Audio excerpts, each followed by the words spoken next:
Shares of Tesla rallying today as the incoming Trump administration reportedly looks to set up a federal regulatory framework that could ease rules around self-driving cars.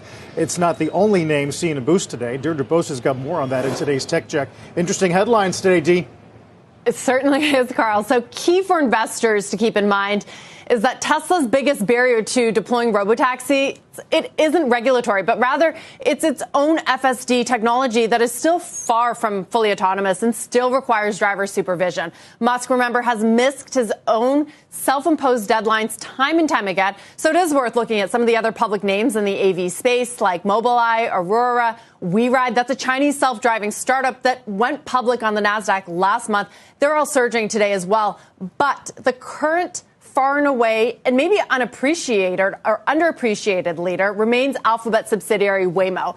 It, not Tesla, would likely be the biggest beneficiary from a federal framework if that were to happen. Now, through June of this year, let me remind you, Waymo clocked 25 million rider-only miles. Today, it's completing more than 150,000 paid rides per week. It also just raised $5.6 billion.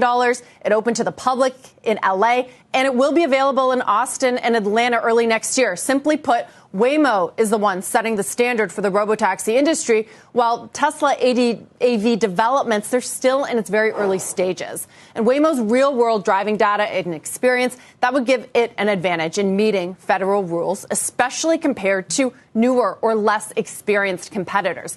Now, that is all if Trump policymakers could actually successfully replace state-by-state regulation with a federal framework, which is already a highly complex process that would see no small amount of pushback from states and would require undoing a web of existing regulations. Now, Waymo has so far been successful in navigating those rules and developing its own vehicles and technology for the present. Here's an example of that. A few weeks ago, I was at the Google Moonshot factory in Mountain View, and I had the chance to check out its next generation robotaxi. You're looking at it right now. Unlike the models from Tesla and Amazon-owned Zoox, they kept the steering wheel, even though there's no technical need for it since nobody's behind the wheel. When I asked them why, I was told that current regulation requires a steering wheel, suggesting that they're aiming to deploy these things within the current framework, that is ASAP.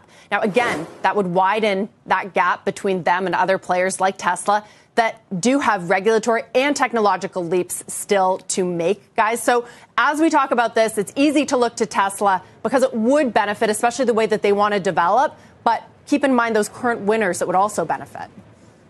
Interesting note out of Saganaki today over at Bernstein, D. He keeps his 120 and underperform on Tesla.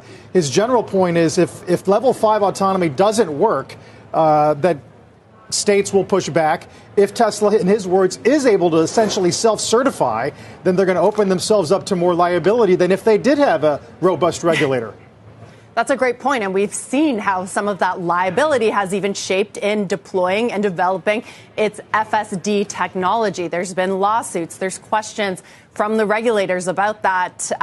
So, you know, what you hit on and what, of course, the note hits on is this idea that we've seen Tesla shares gain so much, especially over the last few weeks since that Trump victory. It's not the clear winner, especially because a lot of that technology remains unproven, but its valuation is based on the promise of its robotaxi fleet. What do you think about the Uber getting crushed by Tesla competition on robocabs?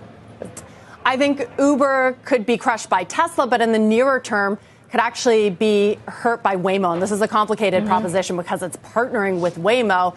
But you could argue that Waymo might be that Trojan horse, right? Getting users used to robo-taxis and then bypassing the middleman, right? There's some of the advocates of Uber saying that Uber and Lyft are going to benefit from the robo-taxi shift, say that they could go into fleet management. And that is possible. But I think that even here in San Francisco, Sarah, you see so many of these Waymos on the street. You book them directly through the app. That has certainly got to be hurting Lyft and Uber's market cap. And we don't have those numbers yet, but I think you'll see them in the future. All right. Also, Musk confirming the robo-van is under development, something that they rolled out during the iRobot event as well. The We Robot, I should say. Thank you, Deirdre. Deirdre Bosa. Ding dong.